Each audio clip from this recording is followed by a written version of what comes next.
हा आपला टरबूजचा प्लॉट आहे. लागवड करून जवळपास 10 दिवस हे पूर्ण झालेले आहे आज.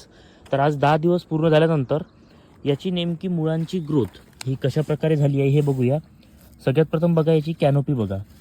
आपण सुरुवातीला रोप प्रक्रिया ही केली होती, ज्यामध्ये आपण एलियट शिनवा याचा उपयोग आपण केलेला होता आणि सोबत पॉलिबियांचा उपयोग वर लावलेला आहे. हे बघा याच्यामुळे म्हणजेच काय याचे व्यवस्थित दिसत आहे.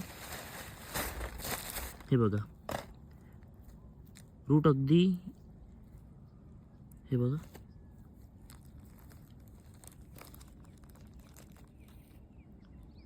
हे असते मॅनेजमेंट. याचे रूट अगदी इतक्या फास्ट जोमाने वाढायला सुरुवात झालेली आहे.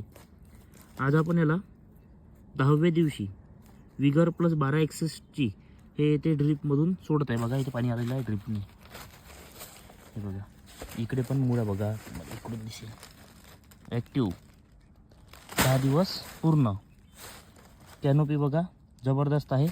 फक्त एका ड्रेंचिंगवर हा प्लॉट आहे. आजची आपली ही दुसरी ड्रेंचिंग. मुळा बघा, यावरती काम करणे अर्जंट असते.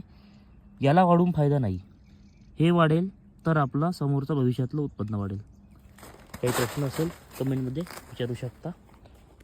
धन्यवाद.